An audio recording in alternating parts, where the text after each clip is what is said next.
یو ظالم بادشاه نمرود دا هغه بادشاهي وه. دا نمرود هم لکه دا موسی علیه السلام د زمانې د فرعون په شان د خدای دعوی کړی و او لویه بادشاهي یې وه. نو سترګې په داسې قوم کې وغړولې چې ټول کفر شرک و په قوم کې. چا به د بوتانو سجدې کولې او چا به انور ته سجدې کولې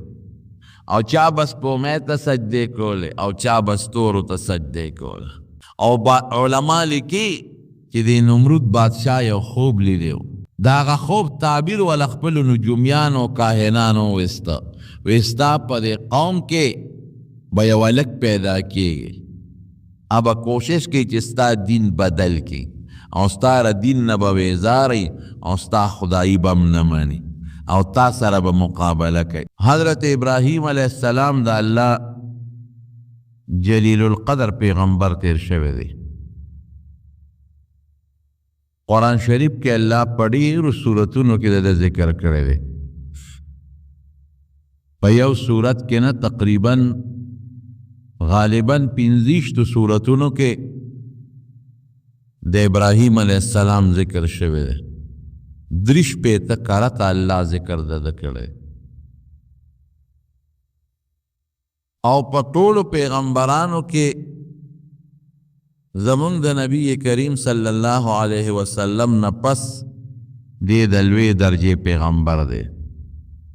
د پیغمبرانو چې کومې درجې علماو لیکلي دي دې 2 درجه کې راځي. نبی علیه السلام پسې بیا 2 درجه کې د مرتبه ده. ابو الانبیاء وتوي د پیغمبرانو پلار او نیکه. تقریبا 4,000 پیغمبران الله د ابراهیم علیه السلام په اولاد کې پیدا کړي. ابو الانبیاء د پیغمبرانو پلار او نبی علیه السلام په خپله وایي چې ابراهیم علیه السلام زما پلار دی، زما نیکه دی. جدی ورته ویلی دی خپل نیکه. نبی علیہ السلام مبارک چې کله بر اسمانونو ته لاړ نو د بعضې پیغمبرانو سره ملاقات وشو. نو په 9 اسمان کې د حضرت ابراهیم علیه السلام سره ملاقات وشو. جبریل علیه السلام ورته وی دا ابراهیم علیه السلام دی، په ده سلام واچوه. نو رسول الله مبارک په سلام واچ او ته په جواب کې وی مرحبا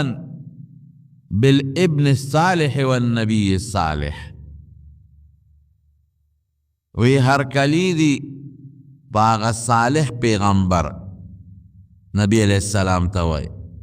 او زما په صالح زوی دی هرکلی او سلام علیک او په خیر علی وی. نو پیغمبر علیہ السلام ته ابن الصالح صالح او پاک نیک زوی وی او نیک او پاک پیغمبر ورسول. او نبی علیہ السلام په دې فخر کو چې د خپل نیکه ابراهیم علیہ السلام دعا یما. ابراهیم علیہ السلام چې بیت الله جوړ کړ الله نه سوال کړو وَإِذْ يَرْفَعُ إِبْرَاهِيمُ الْقَوَاعِدَ مِنَ الْبَيْتِ وَإِسْمَاعِيلُ رَبَّنَا تَقَبَّلْ مِنَّا إِنَّكَ أَنْتَ السَّمِيعُ الْعَلِيمُ. خدای استا دا کورم جوړ کړ اول خدای عبادت زمون قبول کا. د عبادت نه پس بل اول دا دعا کې چې خدای د عبادت قبول کا او دا غي نه پس بیا وای ربنا وابعث فيهم رسولا منهم يتلو عليهم آياتك ويعلمهم الكتاب والحكمة ويزكيهم انك انت العزيز الحكيم. خدای هم دلته د دې قوم نه یو پیغمبر پیدا کی دې خلکو ته ستا کتاب خی او حکمت ورته خی او پاغي پوی او د باطن صفائی ولا راولي. د پیغمبر دعای کړی ده چې خدای دلته یو پیغمبر پیدا کا. نو نبی علیہ السلام فرمایي وی د خپل پلار د ابراهیم دعا یما چې کومه دعای کړی و هغه الله زما په حق قبول کړی. درین د ابراهیم علیہ السلام خاصیت دار چې نبی علیہ السلام فرمائی وی ما تا اللہ پیغمبرانو خول وی موسیٰ علیہ السلام دا پلان کی پشانتے ہو، عیسیٰ علیہ السلام دا فلان کی پشانتے ہو، او ابراہیم علیہ السلام چے دے اسنگاو وی انظروا الى صاحبکم، بخاری شریف کے رازی وی آغا زماو دا آغا یو شکل دے، وی ما تو گورے وی دقا سے شکل دے ابراہیم علیہ السلام، نو دے بل خاصیت دے یہ دا حضور پاک شکل او دا ابراہیم علیہ السلام شکل دا تقریباً یو بل سر برابر. نور امرونو دیر خاصیتو ندی،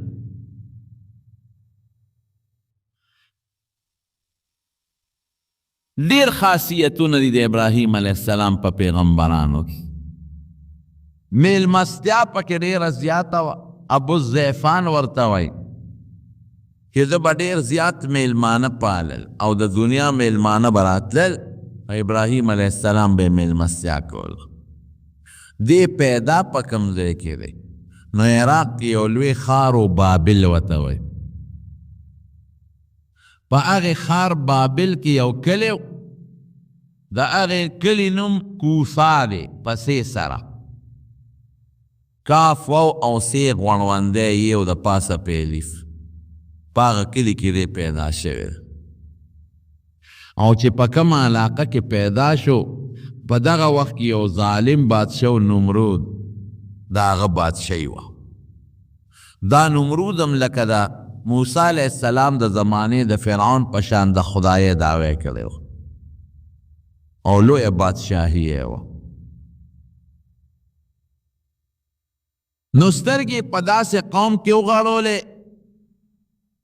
چھ سول کفر شرک و پا قوم کے چا با دا بوتانو سجدے کولے او چا با انور تا سجدے کولے او چا با سپومے تا سجدے کولے او چا با ستورو تا سجدے کولے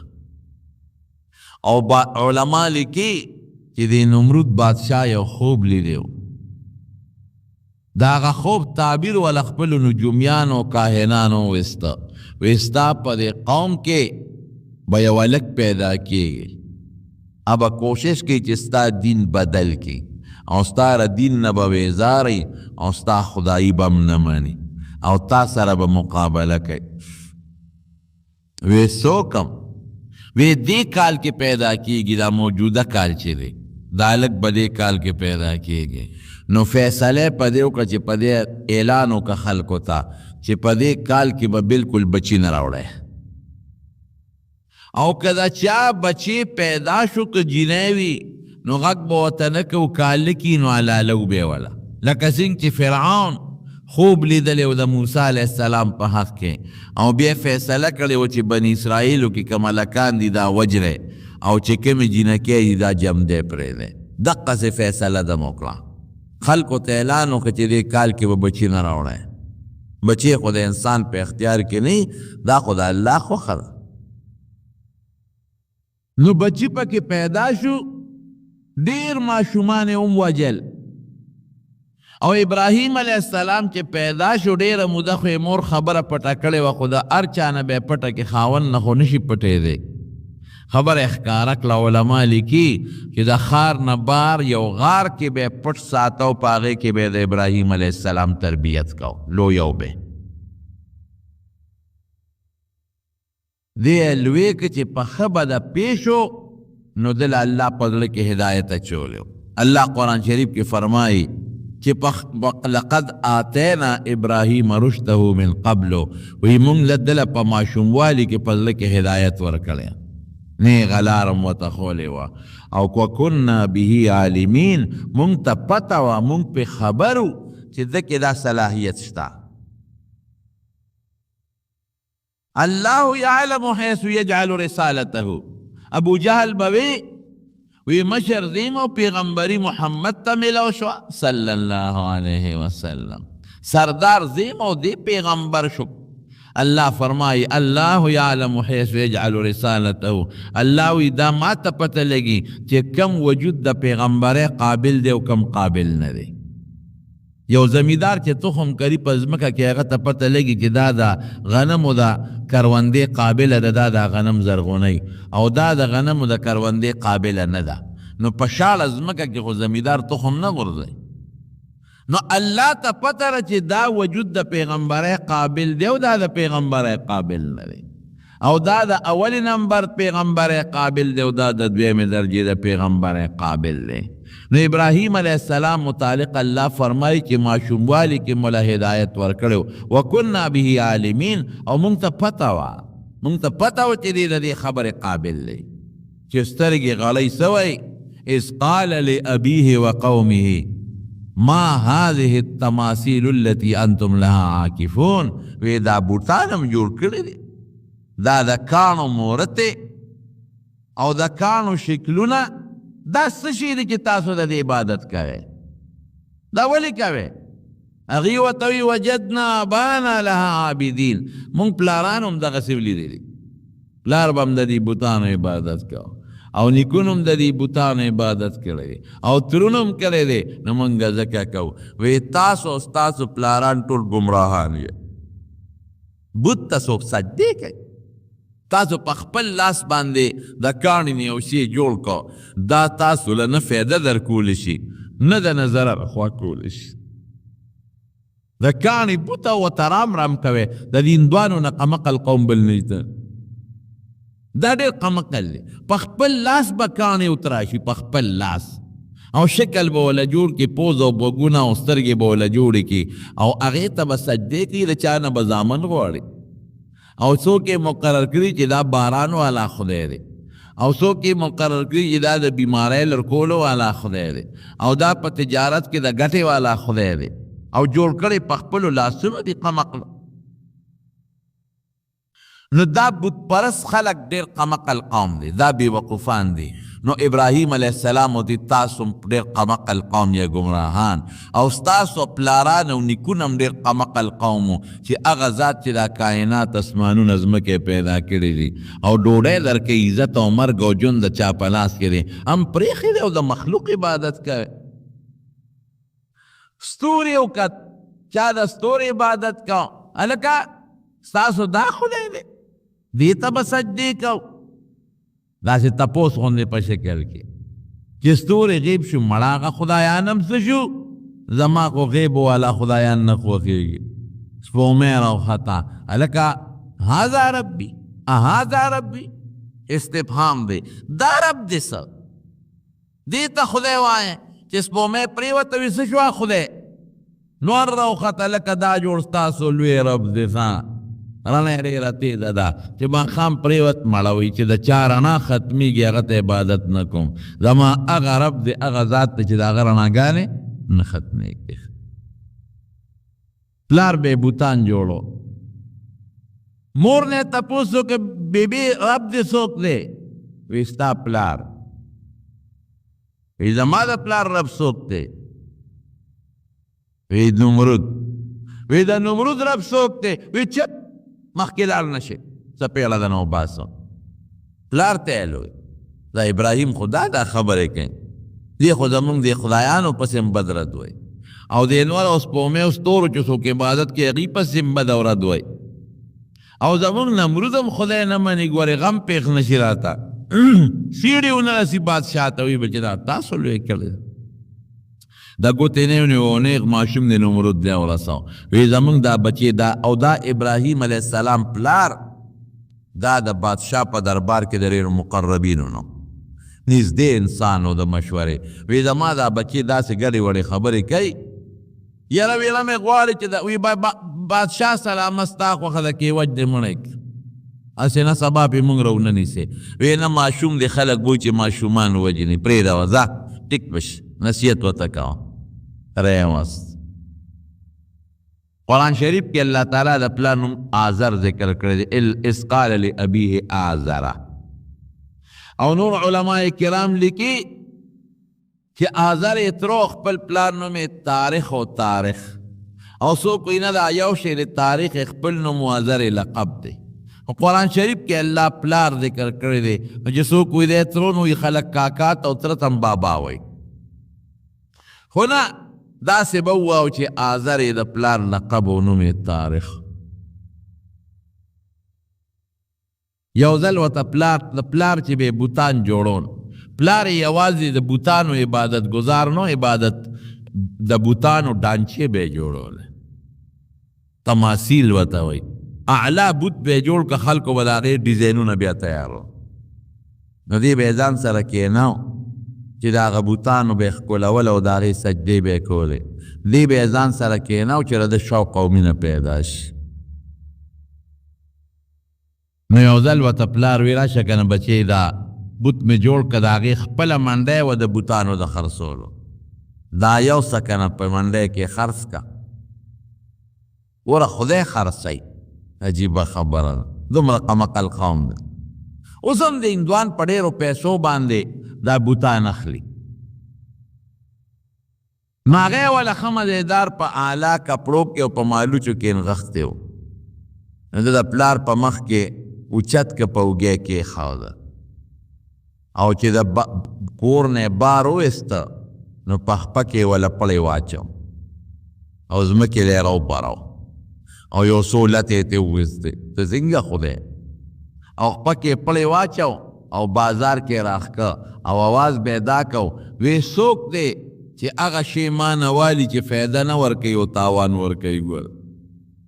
خلکو رامنډه کړې، داسې کې داسې کې خدای دې زمونږ پې پورې پړی تړلی دی ورالی راکاږې روچک پې که ها دا خو دې غټه بېادبي وکړه، زمونږ خدای راکاږي. ابراهیم علیه السلام به وایي چې دې ما نه ځان نشي خلاصولی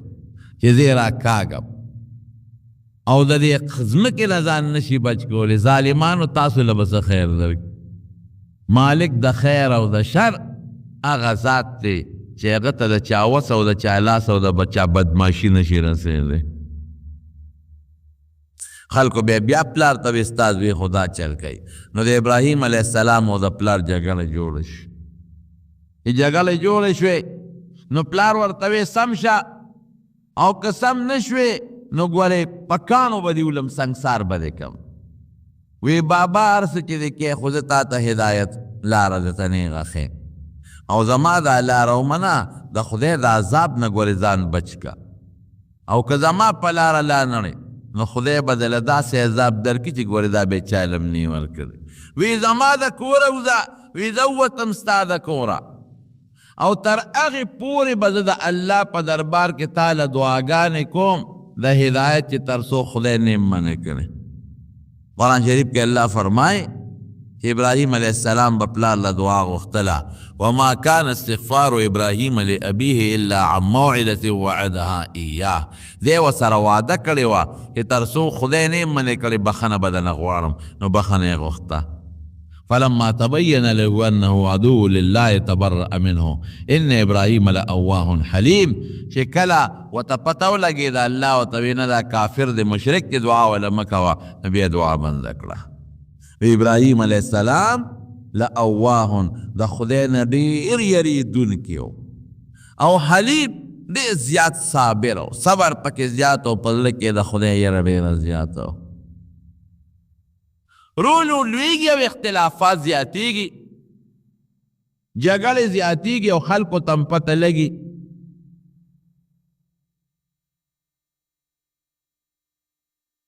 ټول قوم په یو طرف دی، یو ابراهیم علیه السلام په بل طرف. په ټول قوم کې ورسره صرف او صرف دوه ملګري دي. یو یې وراره دی حضرت لوط علیه السلام، ده له خدای وروستو پیغمبري ورکړې، او یو یې د تره لور ده چې هغه د ده بیبیم د حضرت ساره علیه السلام، دی بیبي و ساره، او بیا پې نکاح او مخکې د تره لور وه. دا دوه کسان د ده برګري و، باقي ټوله قبیله قوم مخالف. حکومت سرکاري مذهب بت پرستی د خلک د بوتانو عبادت کوي، په چوکونو هم بوتان لګېدلي دي، او په بازارونو کې هم دي او په کورونو کې هم دي، او ځای په ځای خلک لګیا یې د بوتانو نه غوښتل که یو منظرونه دي. ما په تېره جمعه تاسو ته یو خبره کړې وه که یاد مو وي. ده څه چل جوړ که قوم یې میلې ته ته ده ورته څه چل جوړ که، هغه بوتان یې وله ټول مات کړل. د اعلانونه تېره جمعه مې درته ویلي چې زه بیمار یم، یې قوم راغې ټول بوتان یې ډکرې ډکرې پراته وو. نمرود ته خبره ورسېدل، هغه راوغوښت دربار ته، وی دا ابودمم دا خدایان دی ولی وجلی دی وی دا خوا مشر وجلی چې دا تبرګې د چا پوګه کې وی ځان دی خبرې شروع شوې دی چې دربار تلاول ورتنو دی نیغ ورغی نو د نمرود دربار ته چې بسوک تل سجده به لګوله د سجده ونکړه او ته وی دا ما ته سجده ولې ونکړله د شاهي آداب و خلاف ورزي دی ولې وکړه وی سجده صرف هغه ذات ته کوم چې هغه د کائناتو خالق او رب وی رب خو زه وی ته خو رب نه زما رب هغه ذات ته چې دا ټول مخلوق پیدا کړي دا ځمکه اسمانونه او ارض پیدا کړي دي ژوند او مرګ د هغه په اختیار کې دی هغه ته رب وایي نمرود ورته وایي ژوند او مرګ خو زما په اختیار کې دی وی ته څنګه ژوند او مرګ کې وی اوس به درته وښیم اډاره وکوي چې کوم سړی د 500 په کوټه کې پروت دی راولی هغه یې راوسته وی ګوره دا خو مري ګنټه پس د پانسي ده دی مړ دی یو ګنټه پس او دا دی ما بری کوي زه کورته دله مې جون ورکو او یو روغ سړی په بازار کې رونیوه وی دی پانسي کې هغه یې مړ کو وی دغه مې جمدی مړ کو هغه مړ مې خلاص کو اوس بې وقوف دی بې وقوف په دې دی چې مړ جمدی کول دې ته نه و چې دا کم د پانسي که دا را جمدی که ځه ابراهیم علیه السلام ورته وی خطا دا چلو یو وی خذ ما خدای خو یأتی بالشمس من المشرق فأت بها من المغرب وی دا ما خدای خو ردی مشرق نن ور راخیږي ځکه نه که زور دي تیره دی بل طرف نه نوخیږي فبهت الذي كفر بدقه ځای کې هغه حیران شو چې واقعي دا کار خو زه نشم کولی او ته وجل او مړه کول کې ته به ستا نه مخکې دا خلک چا وجل چې ته لا پیدا هم نه وې او ستا نه مخکې دا خلک چا جمدي کړي چا پیدا کړي دي دا خو الله کړي بس نمرود پوه شو چې دا سړی زما نه مني او دې ما ته اوس انقلاب راولي بس فورا دې دستخط وکړو دله سزا ورکې خو داسې سزا وله ورکې چې په مخ د ځمکه داسې سزا چاته نه ملو شوې حرقوه وانصروا آلهتکم داسې فیصله وکړه وی دې په اور سوځو او یې د خپلو خدایانو نه مې امدادونه پکې وغواړئ چې دې کوم خدایان نه مني او اور بل کې او ښه مضبوط غرغنډه اور بل کې او دې رونیسئ پکې ورغورځئ زموږ علماو لیکلي مفسرینو اور یې بل که یو میاشتې اور له خشاکونه راچلول او خلکو چې به د چا څه کار نه کېده نو منښته به یې کوله وی که دا کار مې وشو نو زه به یو ګېډۍ خشاک راوړم د ابراهیم د سوځولو دپاره او که دا زوی مې جوړ شو نو یو ګېډۍ خشاک به راوړم دنیا یې نښتې ده او خشاکونه راچلیږي او یو لوی میدان دی د شاهي محل په خوا کې او هغې کې داسې ځای کې وکړه چې ده وله ځان له یو بلډینګ جوړ کړو چې دې پکې د هغه ځای ننداره وکړم او تماشه وکړم او دنیا وله راغوښتې ده چې خلک تماشه وکړي چې د ده هیبت قایم شي چې بیا د نمرود د خدای نه څوک انکار ونه کړي چې اور یې بل که نبی علیہ السلام مبارک فرمایي وی هر بدبخته پکې خپل حصه اخیستې ده دا کربوړی نه دی دا چرمخکی نه ګورې بعضې خلک دا چرمخکی یادوي زموږ اصل کې په اردو تفسیرونو کې چپ کلی لیکلې ده اردو تفسیرونو کې نو اردو مفسرین او کربوړی به هلته معلوم به ورته نو دا چپ کلی دا لفظ یې لیکلی دی نور هغه شی چې دا مونږ دا سور سرکه چې ورته مونږ وایو په دې جاړو کې او په دې غنو کې او په دې شپولونو کې منډې وای د دې چرمخکی په شکل ده خو دا چرمخکی لږه پلنه ده منډه نشي وایلی او هغه لږه غونډی غوندې د منډه ویلی شي او د هغې سور سر دی هغه ډېره زیاته تیزه منډه وای او د هغې خاصیت دا دی چې اکثر د میخې او د غوا غولانځې ته ځان وررسوي د میخې او د غوا غولانځ باندې چک لګوي د هغې نه پیس کي دا د هغې خاصیت نو دا سپیره دې به څه چل کو دې به ورته لرې ناستو پوکې به یې ورکو چې دا اور ښه به دې سي ځکه خو نبي علیه السلام فرمایي چې دغه سور سرک دې ولیده نو په ړومبي ځل پې غذار کوه چې دا مړ شي په ړومبي ځل غذار کې ثواب زیات دی په دویم کې د هغې نه کم په دریم کې د هغې نه کم هر چا په کیسه واخیسته اور غرغنده شو ابراهیم علیہ السلام د جیل نه راوست. اوس په پکې دی اچي څنګه ځکه چې دی ورچې خو ځان له خدای نه ور دي دوه څلور کسه به ورسره دي چتی به نه خو دومره اور دی چې بره پې مارغم پر نه شي وی شیطان د انسان په شکل راغ هغه ورته چل وښو یو ټال یې ورته وښو عربی کې ورته منجنیق وایي. پخوا بادشاهانو چې په چا یو بل حمله کوله د توپې دپاره به یې دا شی استعمالو. د هغې شکل بدو لکه دا باڼیچغ نه چې دا ماشومان پې زانګي څلور پري پکې ورتاویږي دقسې شی به نو په دې ویښ کې به یې وله کاڼې تړلې او پړی به یې وله یو تړلی و بل به یې وله انډول کړی و نو چې دا به یې تو کو دا به ښه تیز شو نو پړی به یې پرېښود نو دا کاڼې به لاړه هغه منځته به پرېوت. په دې به دوی یو بل سره جنګونه کول. د دې باقاعده ماهرینو د عبدالله ابن زبیر رضی الله عنه په مقابله کې چې حجاج ابن یوسف راغی په بیت الله حمله کوله دقه څیزونه یې ځای په ځای ښخ کړي نو کاڼي به یې په هغې کې نیول او په بیت الله د پاسه به یې د هغه ځای نه راغورځول. نو شیطان ورته چل وښوي داسې شی جوړ کړي نو هغه ټال یې جوړ کړ ابراهیم علیه السلام یې پکې وتاړه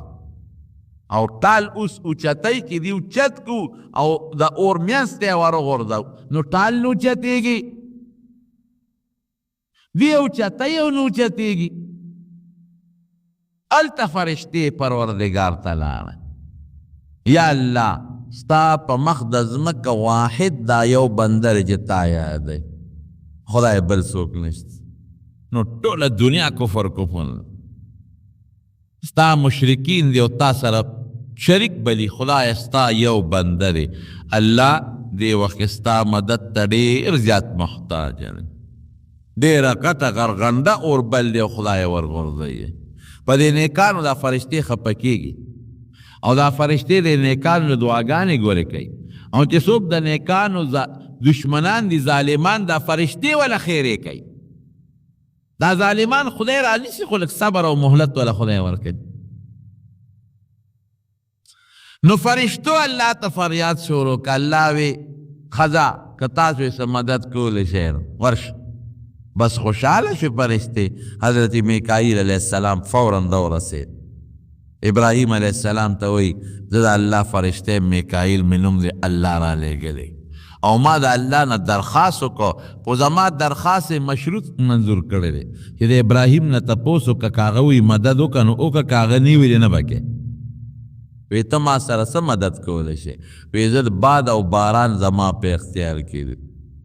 اوس به باد راولم او دا اور به پې اوچت کم او د نمرودیانو د دې قوم په دې کورونو کې به یې ورغورځو تا به بچ کم او هغوی به ټوله سوځو او باران مې په اختیار کړی که خوښه یو داسې باران راوورم چې دا اور پې مړ کړم نو کوی چې باران راوورم دا اور مړ کړم او کوی چې دا هوا راولم او دا ارس اوچت کړم او دوی پې وسوځم څنګه دې خوښه ده. ابراهیم علیه السلام ورته فرمایي وی نه دا تا نه مدد نه غواړم الله زما په حال باندې خبردار دی د لوی رب نه مدد غواړم. بله فرشته رانه وی مال یو الله یو اختیار را کړی دی څه اختیار یې در کړی دی وی مال یې دې اختیار را کړی چې د ساګانې وباسم خو ما ته باید اجازت وغوښته الله وی ورشه که هغه دنه مدد غواړي نو ورسره وکړه که نه غواړي بیا مه کوه نو که دې خوښه اجازت راکړه دا نمرودیان ټول په یو دم د لوس وجنم ته به پکې یو جمدې پاتې چې دا به ټول مړي که زمونږ غوندې معامله وه مونږ به وی چا به رونی که زمونږ مسله وه نو مونږ به وی شابه دا اور چته و دا کورونه والا وسوځوه اخو ابراهیم دی علیه السلام وی نه پام کوه دا چل به نه کې وی اور کې غورځېږي وی الله زما په حال باندې خبردار دی الله به مې مدد کوي. بله فرشته راځي بله چا نه مدد نه غواړي بس فرشتو یو څو دا کار وکړه بعضې فرشتې د انسان په حفاظت باندې مقررې دي ویرسل علیکم حفظة هغې هغه ټال کلک کونی دا وس به وکړو ټال نه اوچتېږي شیطان بیا د انسان په شکل نه اخلي. بابا تا چې کم چل خولی اخو مکو او ټال نه اوچتېږي دا بابا ورته وی شیطان وی زه راته یو چل خیم ورشه جینکۍ راولی پیغلې او سرونه والا سرتور کې او دلته لږه ګډا شروع کې دا به پخپله اوچت شي نو پیغلې جینکۍ راوستی او سرونه یې والا سرتور کړ او هغه ځای کې ګډا شروع کړه رقص نو ټال اوچت شو دا ولې نه اوچتېده تېر شو لا تدخل الملائکة بیتا فیه صورة او تماثیل چې په صورت تماثیل او کلبن چې په کم کور کې د زیروح تصویر پروتي هلته د رحمت فرشتې نه راځي ټي وي لګېدلی دی د رحمت فرشتې نه راځي یا په موبایل کې تصویرونه د ښځو ګورئ نو د رحمت فرشتې نه راځي بلکې عام بې ضرورته تصویرونه د رحمت فرشتې بندی نو په کور کې تصویرونه لګېدلي دی او د پلار د زنکدن دی یا ستا زنکدن دی نو د رحمت فرشتې چې نه سا خو به خامخا وباسي که نه نو کمې فرشتې به راځي د غضب او د قهر نو تصویر ښه دی که هغه د غضب فرشتې ښه دی زمونږ خلک بعضې معمولي ګناه د وجې نه په لوی غم او په مصیبت ځان مبتلا تال اوچت شو او چې وروې غورځو ابراهیم علیه السلام د اور منځ ته ورپرېوت رب العالمین فورا اور ته حکم کوي قلنا یا نار کونی بردن وسلاما علی ابراهیم اورا یخشا په ابراهیم علیه السلام خو سلام معنا معتدل داسې یخم نه چې تکلیف ولا د یخنۍ نه ورکې معتدل یخشا ځکه د سره صادر نشته بلستن کمبل وسره نشته شړی وسره نشته نو معتدله یخني پیدا کا چې د اور تو دته نه ور رسیږي خو چې ډېر یخ نشي چې د یخنۍ نه مو ته تکلیف نه حضرت جبریل علیه السلام فورا یو خشته ښکلې قالین راوړه او د اور په دا منځ کې ورته واچوه او چې دی ورغورځو نو جامې یې تیستې نو حضرت جبریل علیه السلام فوراً د جنت نه د ریخمو یو کمیس راوړه او ورته یې ور واغوسته اولی د جنت نه میوې راوړې لاس کې ورته مخکې کېښودې او د جنت د اوبو نه یې وله اوبه راوړې او لوښې ورته مخکې کېښود الله داسې کولی شي که نشي کولی الله په دې قادر خدای په اور کې دننه ابراهیم علیه السلام توبه را پیدا کړی بلکې بعضې علماوي خدای ورته دغلته چینه پیدا کړه بعیده نه ده چې لاول وله جبریل علیه السلام اوبه راوړي او بیا وله خدای دلته هم د چینې بندوبست کړي الله کولی شي تاسو نه لیدل په یو ساعت کې خدای چې دا سیلاب راوسته په دې دیر او په دې سوات کې دا هغه ځای کې بارانونه وشو څومره غټ غټ پلونه یې یوړل څومره علاقې تباه او برباد کړه او پنځه شپږ چته بلډینګونه یې راوپرځول د خدای ډېر لوی زور او ډېر لوی طاقت تېرونه فرعون لګیا دی بره نه تماشه کوي د دې یو لور ده د هغه ځای نه تماشه کوي ابراهیم علیه السلام له آواز ورکړه وی دا څه چلو شوې الله زما حفاظت وکړه وی که زه ستا ملګری شم زما به هم خدای حفاظت وکړي وی بالکل وی را ټوپ که ستا به هم خدای حفاظت کوي نو بعضې مفسرین لیکلي چې هغې د هغه محل نه ټوپ ولګو ور ټوپ یې کوي ابراهیم علیه السلام خواته ځان ور ورسو هغه هم خدای په هغه اور کې محفوظه کړي اور مړ شو چې اور مړ شو ابراهیم علیه السلام ته روغ پاک جمدې سالم خش ته راووت بس نمرود خو پوه شو چې زما نور په ده باندې وس نه رسېږي که نور یې راټینګوم نو زه غر کېږم په خپله ورته یې زولی ونیوی ته بس مهرباني وکړه زما ستا نه کېږي زما وطن پرېږده وایي ټیک شوه دا خبره به دې ومنم نو ابراهیم علیه السلام وطن پرېښود او د عراق د بابل ښار نه را روان شو عبدالماجد دریابادي په خپل تفسیر ماجدي کې لیکلی دی وی دا د ابراهیم علیه السلام چې دا کم ښار و بابل وی ډېره زمانه دا نو بیا آثار قدیمه والا بیا پیدا که نو په 1922 عیسوي کې 1922 کې د امریکې او د برطانیې د آثار قدیمه یو وفد تللی و عراق ته نو هغوی بیا ځان سره ټیم بوت او هغوی کودی شروع کړه نو په 9 کاله کې کودی وکړه 9 کاله کې او هغه ټول ښار یې را څرګند که کوم چې د ابراهیم علیه السلام په زمانه کې و او د نمرود دارالخلافه وه او هغې په خپله لیکلي دي مې په خپله مشاهده کړې د تلې وی د فرات د دریاب او د بغداد په منځ کې دا ښار اوسم شته او ګیر چاپېره تې کنډتار تو دی نور خلک ورته نه پرېږدي او چې څوک سیل له لاړ شي نو صرف هغه ورته ورپرېږدي نو دا هغه ځای نه یې راوویست هجرت یې حضرت ابراهیم علیه السلام یو ځل د خدای نه سوال کوي الله ورته خپلې نښې نښانې ښایي ده دا خبره وکړه د نمرود خبره وکړه وی زه جمدي کولی شم او مرګ زه پیدا کولی شم نو ابراهیم علیه السلام د الله نه بیا سوال وکړه دا خو نشا دم دعوه وکړه چې د ژوند ورکولی شم مرګ ورکولی شم خدایه ته مرګ خو ستا په لاس کې او ژوند ستا په لاس کې دی نو ما ته د مرګ او د ژوند یو مثال وښایه رب اریني کیف تحیی الموتى خدایه ما ته وښایه چې دا مړي ته څنګه جمدي کې الله ورته وویل لم تؤمن ولې ستا په دې خبره باور نشته تا ته پته نه لګي بلا ولې نه خدایه چې د ما په ایمان نه وي او باور مې نه وي بیا مې تپوس ولې کوو یقین مې پېشته خو چې په سترګو ووینه ولکن لیطمئن قلبي هغه اخري درجې والا یقین مې لږ پیدا شي ځکه خلکو ته ویم چې الله جمدي کول او مړه کول کوي چې په سترګو یې ووینم نو بیا به زما خبره ډېره مؤثره شي اثر به پکې پیدا شي قرآن شریف کې الله فرمایي الله ورته فرمایل فخذ اربعة من الطير فصرهن الیک وی څلور مارغان راواله او ځان سره بلد کا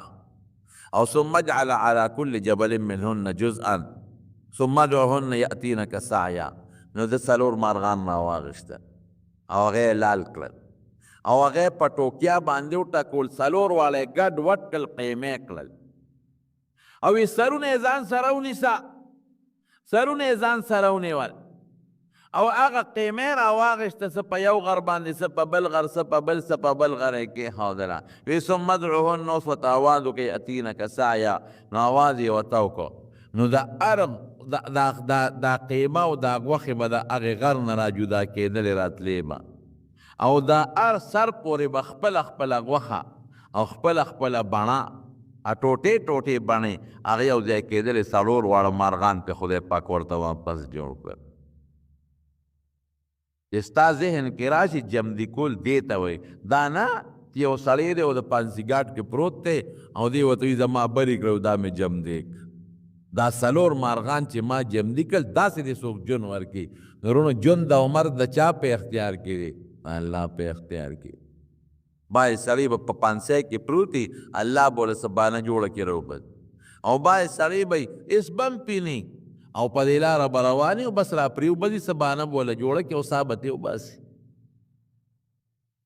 نو دا بابل ښار نه راووت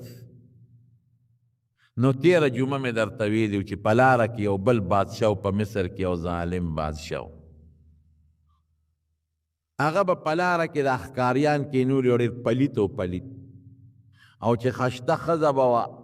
او خشته جینۍ به ونه به یې رانیوله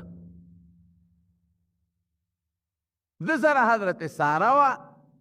دا خو ډېره ښکلې وه خوبصورته وه نو د هغې پولیس والا د هغې فوج والا په دې نظر شو بادشاه ته یې وي دغسې یو سړی دی روان دی او هغه سره وی ورشئ رایوله نو ما درته تېره جمعه ویلي مې که چا سره به ښځه وه نو خاوند به یې وله وجه او که خور به وه نو خاوند ته به یې وله غږ نه کو وی دا دې سره وی دا مې دیني خور ده بویه تله چې بویه تله نو بادشاه تی مطالبه کوله د ګناه نو چې څنګه به تی مطالبه کوله نو بادشاه به فورا پالجو او را پرېبود لاس او پې به شل شو یاره وی دا جوړ ته نیکه بنیادمې او تا ته مې د ګناه اراده وکړم دا چې الله سره وشو ما معاف که بیا درته لاس ناچوم پرېږدم دی نو یې ښه ما معاف کړې نو بیا اراده وکړه نو بیا به را پرېوت درې ځله بادشاه بخاري شریف کې ګورې حدیث دی اراده وکړه او درې ځله به فالج و او دی به معاف کړ بس اخره کې دې تپوس وکړه ته څوک یې هلې ورته ټول زما خاوند ابراهیم یې نوم دی سپین ږیرې او د خدای پیغمبر دی دا کوم دی د عراق د بابل ښار څه کوې ټوله قصه د نمرود د بادشاه ورته وکړه. نو دا بادشاه هم دا عراقي و او علما لیکي د ابراهیم علیه السلام په نسب کې رشته دار هم راته. نو بیبي هاجره څوک وي دی وینځه وه څوک وي دی لور وه دی ورته وبخله او ما سره پاتې شوې ده تا سره نه پاتې کېږم. ما ته الله حکم د بیت المقدس کړی دی زه هلته روان یم. نو بیت المقدس ته لاړ ګډې چیلې ورسره دي. یو علاقه کې وادي القرا یو علاقه ده په هغې تېرېده. نا خلق ورته وي یو ځای کې به خامخا ګډې چیلې چې 10-12 ورځې خلک دمه کوي. وی زمونږ د دې علاقې نه وځه زمونږ باندې اوبه مو چې کړی او زمونږ ګیاګانې دې م خرابې کړې. وی ډېره ښه ده چې روان شو خدای پې قحط راوست. ټولې ګیاګانې وچې شوې او کویانو کې اوبه ختمې شوې په چینو. نو ورپسې لاړل یره وي ته ډېر برکتي واپس راځه. وی نه اوس واپس نه راځم پیغمبر چې څوک یو ځل وشړي بیا علاقې ته واپس نه دی. ده خو درناسې سپېرو روانو. وی موږ به څه کوو؟ نو یو څو ګډې چیلې ورکړې وي دی دا هم پټو کې سره وی او دا هم په کویانو چینو باندې وتړی. نو بیا به راته خدای اوبه هم رازیاتې کړي او فصلونه به هم دله خدای ضرورمند. د پیغمبر وجود دا د الله د طرف نه رونو ګورې برکت لوی برکت. نو هاجره یې وله ورکړه نو لاړ شام ته. موجوده چې دا کوم دی بیت المقدس دی دې ته ورسېد او د الله تعالی په هدایت چې خدای ورته دا لاره ښوله په دغه هدایت دغه ځای ته ورسېد. نو بیبیانې دوه شوې. یو بیبي حضرت هاجره شو او دیمه بیبي حضرت ساره ده. حضرت ساره د تره لور هم ده او هغې ورسره ډېره قرباني وکړه. دومره قرباني وکړه چې څنګه ابراهیم علیه السلام مور پلار پرېښودل دې هم ورسره پرېښودل. څنګه ابراهیم علیه السلام خپل د مور پلار کلی وطن پرېښود دې هم پرېښود. څنګه ابراهیم علیه السلام پیاده راووت او د میاشتو مزل یې په دشتو بیابانونو کې وکړ دغسې ورسره دې بیبي هم دا قرباني وکړه او د تره هغه زوی لوط علیه السلام رواره هغه رواره هم ورسره دا قرباني وکړه. د بیبي سارې قربانۍ وې. نو د بنو منځ کې خو جګړې خامخی دا فطري تقاضا ده چې بن یو بل سره جګړه کوي. په عربۍ کې دې بنې ته ذره وایي په دوات سره ځکه دې یو بل ته ضرر رسوي. نو د دواړو به یو بل سره جګړې وي. نو بیبي سارې قسم وخوړی ابراهیم علیه السلام ته وی یا به ما ځان سره اوسئ او یا به ده اوسئ باز د مو د دې نوره ګزاره نه کوي. د ابراهیم علیه السلام سوچ وکړه چې خدای پاک اوس څوک هم دا خو په لوی ابتلا کې پرېوتم که چېرته دا ساره د ځان نه لر کوم نو دا خو هم ښه خبره نه ده ځکه دې خو ما سره ډېرې قربانۍ ورکړې او که دا هاجره لېږم نو دا خو د عمر نه هم کمه ده او بادشاه را کړې ده او را بخلې ده راته او خدای دغې وخت کې د بیبي هاجرې له زوی هم ورکړې. د دې عمر کم و د ابراهیم علیه السلام د دې نه مخکې بچي نو دی ړومبی زوی عمر یې 80 کاله دی چې دا زوی وله خدای ورکړی او بعضې علما یو کم 100 کاله یادوي او څوک 80 کاله یادوي. خو 80 کاله عمر دی بچی هم دی خدای دې سره څوک عمر هم کم دی او ماله ته خدای بچی هم راکړ او د بچي نوم اسماعیل دی. اسماعیل بعضې علما وي اسمع وی دا عربي لفظ دی واوړه او ایل په عبرانۍ ژبه کې خدای ته وایي. نو چې د الله نه بیا سوال کوي اسماعیلو اسمع یا الله زما دا دعا واوره یعنې زما دا دعا قبوله که. نو خدای والا دعا قبوله کوي نوم یې ورته اسماعیل کېښه. بعضې علما وایي دغه رنګې د ابراهیم دا ابراهیم ورته ولې وایي نو څوک وایي وی دا د عربۍ او د عبرانۍ ژبې نه مرکب لفظ دی. وی اب په عربۍ کې پلار ته وایي نو د هغې په ژبه کې ته اب جوړ شوی دی. کله زور او زیر په یو بل بدلیږي د اب نه اب جوړ شوی دی. او راهیم دوه معنی کلدانی په عبرانۍ کې کلدانی یو خاصه ژبه ده. په کلدانۍ ژبه کې راهیم دلې ته وایي د دلې پلار او یا وی دا راهیم اصل کې راحم دی اب راحم هغه پلار چې رحم پکې ډېر زیات و، یا د لوی ډلې پلار. نو اسماعیل نوم یې ولی ښودی، نو دا هم نشم پرېښودی، هم نشم پرېښودی، خدای لوی غم کې ګیر شوم، دا به څه کېږي. نو پیغمبر پار کار کې الله سره مشوره کوي. که پیغمبر الله سره په یو کار کې مشوره نه ده کړې، ګوره الله ورته غوسه کېږي بیا. لکه حضرت یونس علیه السلام بې مشورې د خدای د حکم نه مشورې نه وه کړې او د علاقې نه ووت، نو الله خفه شو، نو دریاب ته یې وغورځاو. نو ابراهیم علیه السلام فوراً الله سره مشوره وکړه، خدای څه وکړم؟ الله وی داسې کار وکړه دا کشر دې مشرې ته به غږ نه کوې، دې ډېره غټه قرباني کړې، زما په لار کې د سره هجرت کړی او مور او پلار او وطن یې د سره پرېښی دی او د میلونو پیاده مزل یې د سره د میاشتو کړي دي، دا مه چېړه،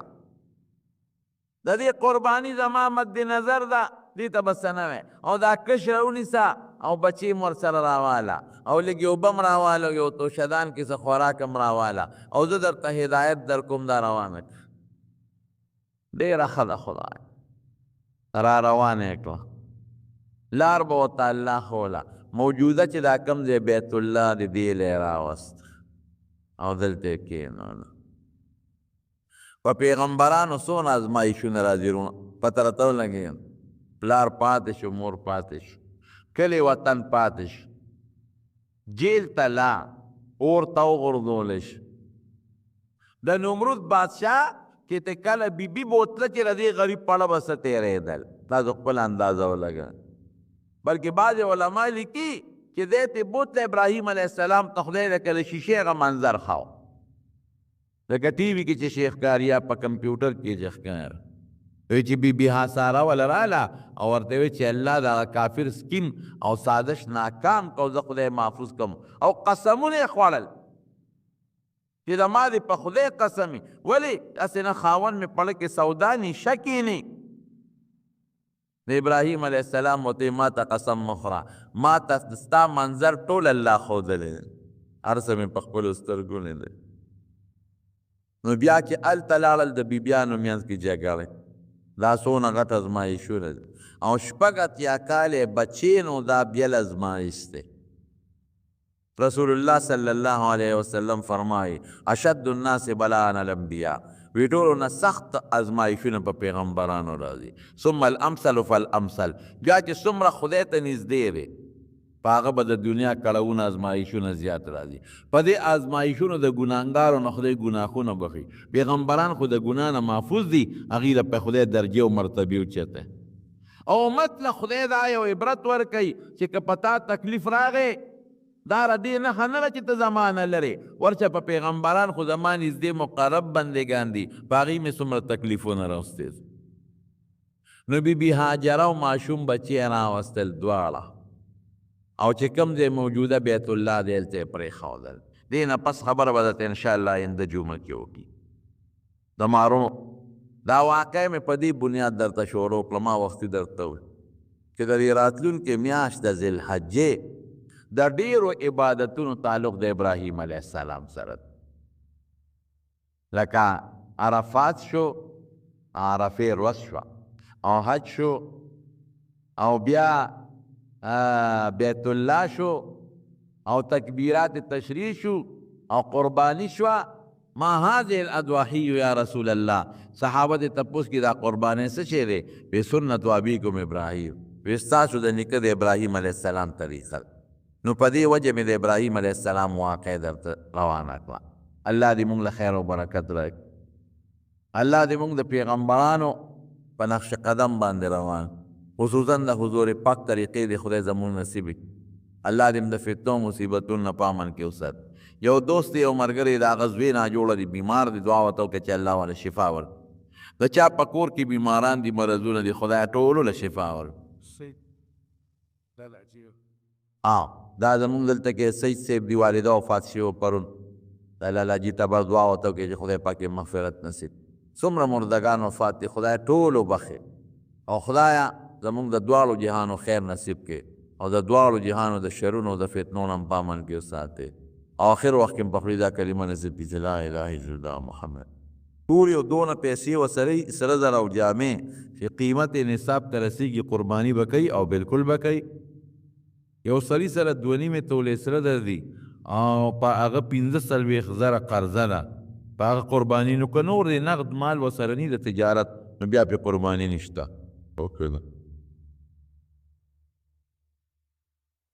چې څوک اودس مات کی تش او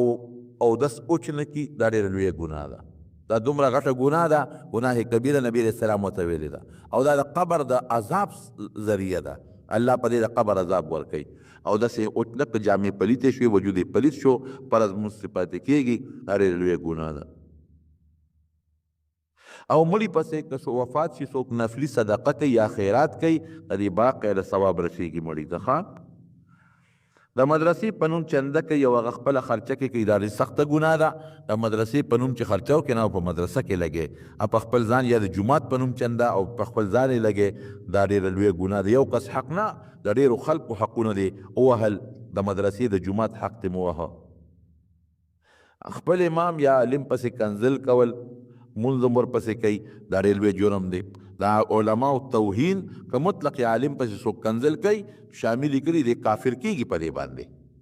دا علماء توهین ډېره لویه ګناه ده. او که یو عالم سره دې روانه ده، عالمانو سره خو روانه ده اول په کار هم نه ده، که ته داسې باندې ګیله منې نو ورسره ولاړ شه کښېنه ورسره. چې یو سړی تا ته دین ښیي، تا ته خدای ته رسوي، ستا نه مخکې ولاړ د هغه په برکت تا ته 19 مونځونه د جمع نصیب کېږي، زه خو یم ډېر احترام یې پکار. د بدقسمتۍ نه د یو دین کې عیسایانو ګوري او که یهودیانو ګوري، هغوی د خپلو مذهبي مشرانو دونه قدر کوي چې د حد نه وتي. دا د انګریزانو یو د غیر دینو یو شی په مونږ کې را پرېښی دی چې مونږ باندې دا کوشش کوي چې د علماو او د خپلو مذهبي مشرانو پسې خبرې وکړو چې دوی سپک شي نو دین خو به دوی ښیي، دا دین به هم سپک شي، مدرسې به هم سپکې شي. دا یو سازش دی او غلطۍ دا چا نه کېږي نو. او د قتل چې بې ځایه مسلمان مړ کی قتل د دې ډېر لوی جرم دی، ډېره لویه ګناه ده. یوې حافظه مې کمزورې د دعا غواړي او وظیفه چې حافظه کمزوري، مولانا اشرف علي تانوي صاحب دا وظیفه ښودلې ده چې فرض مانځه نه پس د په سر ښی لاس ږدي 11 کرته یا قوي وایي، 11 کرته حافظه به مضبوطه شي. د ډوډۍ خوړلو نه پس د دعا دپاره لاسونه پورته کول شته او که نشته؟ نبي علیه السلام لاسونه نه دي پورته کړی. شاه صاحب انور شاه کشمیری رحمت الله علیه لیکلی دي چې د ډوډۍ نه پس نبي علیه السلام په دعا کې لاسونه نه دي پورته کړل. خو بهر کې که څوک لاس پورته کړي د دعا دپاره نو څه منع به یې انشاءالله العزیز نه وي. او دعا چې کوم نبي علیه السلام کړې ده نو هغه دا دعا ده، ده به پښتو الحمدلله الذي اطعمنا وسقانا وجعلنا من المسلمین، او څه نورې دعاګانې مې پښتو ترجمه به وکړم چې تاسو پوه شئ. الله له ثنا او صفت دی، هغه الله چې موږ له ډوډۍ هم راکړه، موږ له مو به هم راکړل، موږ یې مسلمانان پیدا کړي. او بیا ورپسې داسې دعا یې کړې ده چې یا الله دا ډوډۍ زما دپاره همیشه دپاره وګرځولې کې، خدای زما نه بنده مه کې، زما ته پرهیز پیدا مه کې. دا دعا نبي علیه السلام کړې ده. او که د بل چا ډوډۍ خوړلې ده نو هغه ته هم دعا کړې ده، یا الله چې د چا سیراب کړم ته یې سیراب کړې، الله چې ما له چا ډوډۍ را کړې ده ته ولې ډوډۍ ورکړې. نو دا دعا ثابته ده. مانځه کې سړی ودرېږي خو د خپو میانځ کې څومره فاصله ساتي، نو داسې خاص د فاصلې ذکر څوک 4 ګوتې یادوي، خو داسې څه خاص د فاصلې ذکر نشته، نه ډېرې خپې ارتئ، نه د ډېر یو بل سره یو ځای کې عام انداز کې چې څنګه سړی ودرېږي په هغه اندازه یو سړی ودرېږي. د کلي په جومات کې چې د امام نه جمع وشي،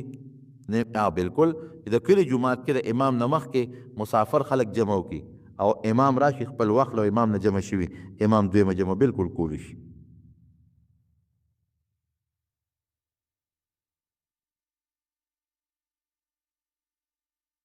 د یو ټیم مونځ هر چا پسې کې دا داسې نه ده، داسې ده چې یو ځای کې ته جمع درني او بل څوک ني نو خیر دی، بیا که هر سړی ور مخکې شو جمع ضروري شی دی. لاول خو خدا ده چې نیک سړی وي، صالح سړی وي، د امامتۍ چې کوم شرایط دي هغه پکې پوره کړي، هغه به یې سړی مونځ وکړي. خو چې ني ضرورت دی نو که بیا د هر چا پسې مونځ وکړي یو ځل ني نو هغه مونځ دې صحیح دی کېږي. څلور حافظان ملګري وي د دوی هر قسمه ګپه دا دي، یو خیر دی ګپ ته ځا دي او کنځل منځل یو بل ته نه کوي که نه، او خیر دی یو بل کسې بل مخکې شي او نور دې ورپسې مونځ کوي.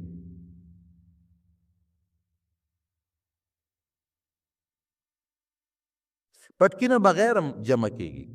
یو سړی پټکې په سر نه کوي او بې پټکي جمع کوي نو هم جمع کېږي. دا ځکه چې ګنې پټکي نه بغیر مونځ نه کېږي. او پټکې بهتر شی دی، د پیغمبر صاحب سنت دی. په مانځه کې هم په سره وه، د مانځه نه بغیر هم په سره وه. مونځ کې هم په سره وه، د مانځه نه بغیر هم په سره وه. خو دا نه ده چې ګنې یو چا پټکې په سر نه کړه نو ګنې هغه پسې مونځ نه کېږي. نه، مونځ ورپسې کېږي. خو بهر کې پټکې یو سنت طریقه ده، د نبی کریم صلی الله علیه وسلم طریقه ده، نو پټکې پرېښودل نه دي پکار. مستورات د ښځو تبلیغ له تلی شي، بلکل تلی شي. په پرده کې چې ځي، پرده کې او خپل نارینه ورسره،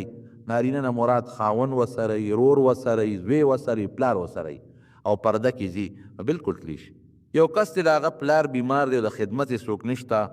د ده زوی د ده خدمت کوي، نو د ضرورت په بنا د ده اندام مخصوصه عورت ته کتی شي. کتل دې نه کوي، لاس سره یې صفایي وله کوي.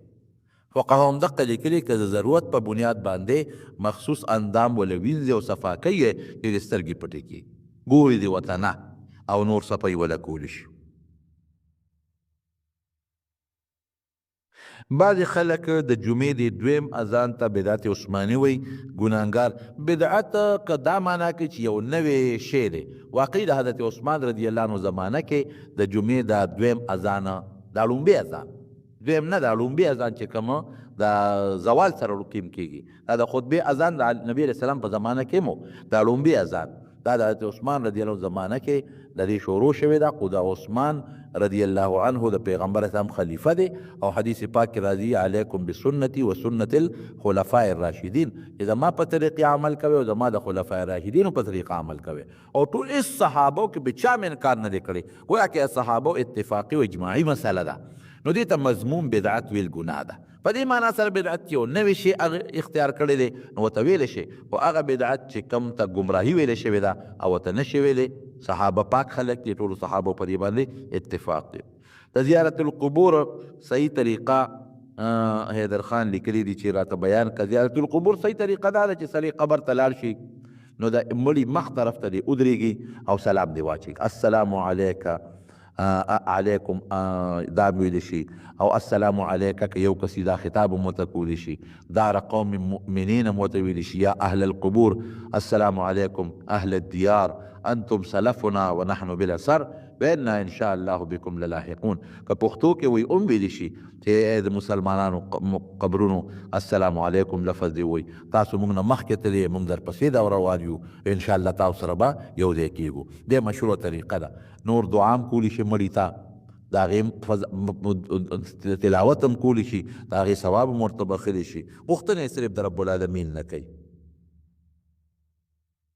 که یو سړی د شپې په غسل واجب شي او د یخنۍ د وجې نه غسل ونه کړي، تیمم کولی شي که نه؟ نه، بلکل نه. تیمم به هغه سړی کوي که دې غسل کوي او د غسل سره د بیماري زیاتېږي یا د مرګ خطره یې ورته، نو دې بیا غسل نه کوي، تیمم دی وایي. ګنې اوبه دې ځان نه ګرمې کړي او په دې یخ اوبو نه څوک مري او نه پرې بیماري، بیمار سړی وي نو بیا تیمم وایي، بیمار نه نو غسل تیمم به نه وایي. تیمم صحیح طریقه دا ده چې تیمم نیت به وکړې، په زړه کې ووایه چې د پاکۍ نیت کوم، یا په خولې ووایه چې زه د صفایه نیت کوم. بس هغه عربي الفاظ دي، نویت ان اتیمم لرفع الحدث. نو که هغه